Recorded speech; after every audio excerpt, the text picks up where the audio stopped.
Hello, and welcome back to another episode of True Life Horror. I'm your host, Rob Macabre, and each week I dive deep into real-life horror stories. Today we'll be looking at the terrifyingly true tale of the Goldendale Holiday Massacre.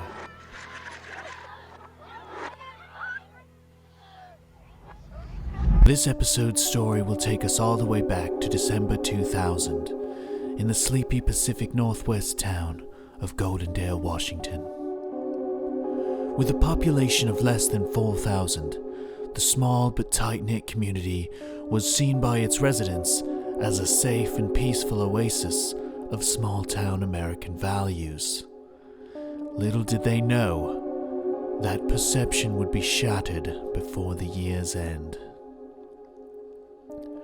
That brings us to the subject of our story, the Jeffersons, a family of three who had moved to Goldendale that year in hopes of escaping the fast pace of city life. Trevor and Sherry Jefferson had purchased a home on some land for themselves and their 9-year-old son, Caleb. Their new property was a few miles removed from town and sat on a 5-acre lot, perfect for the horses they'd always dreamed of keeping. In Goldendale, the Jeffersons had truly found the quaint small-town lifestyle they had been yearning for.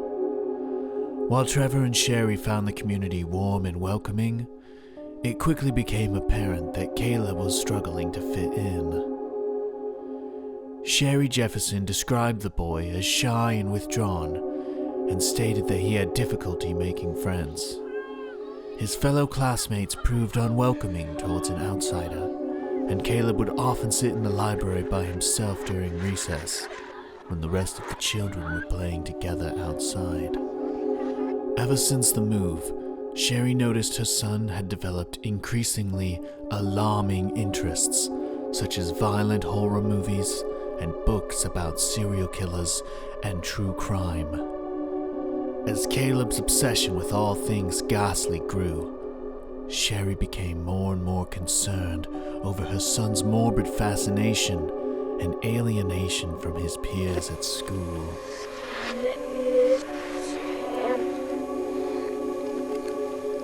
In an attempt to channel his love of horror into something positive, Caleb's parents bought him a video camera so that he could learn about filmmaking.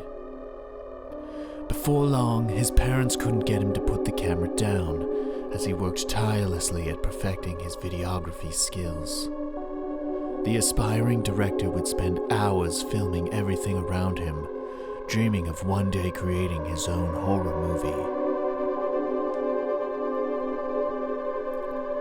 As time went on, Caleb's new hobby even resulted in him making a few friends at school who would help him with his video projects. It seemed that Caleb was finally adjusting to his new life in Goldendale. But beneath the surface, something dark was brewing in the young boy's psyche.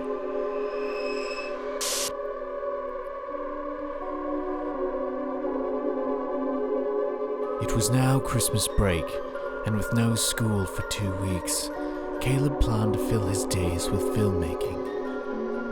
On Friday, December 22, he invited several of his friends over to work on a new movie.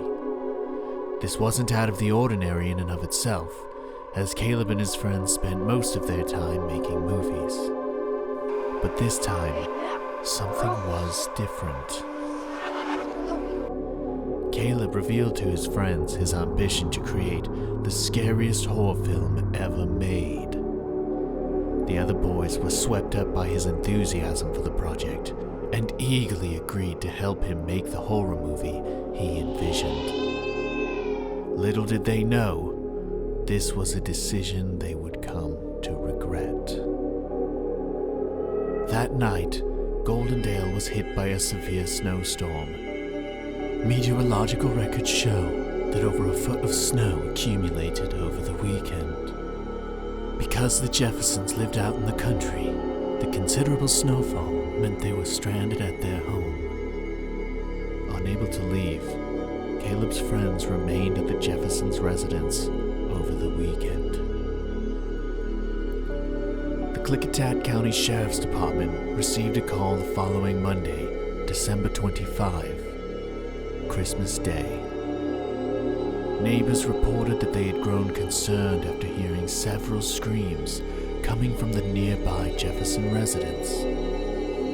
When deputies arrived on the scene, they were shocked to discover a series of gruesome murders had occurred. In his report, Sheriff Rupert Wyatt notes that the bloodied bodies of Sherry and Trevor Jefferson were discovered first, lying in the snow outside of the house. This made it clear to the men that something truly horrible had happened. Observing the Jeffersons' bodies, the lawmen noted that they exhibited wounds consistent with those of a hatchet or an axe. The deputies entered the Jefferson residence, but found that no one was inside of the house. The lawmen then exited the house via the back door, unprepared for what they would discover next. Deputies reported that Caleb was the sole survivor found at the scene.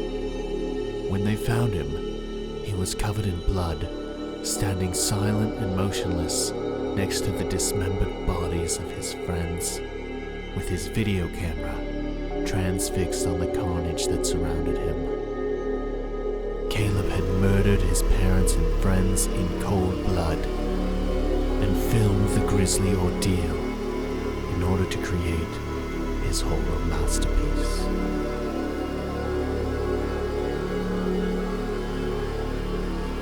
Reportedly, Caleb never spoke again after the incident.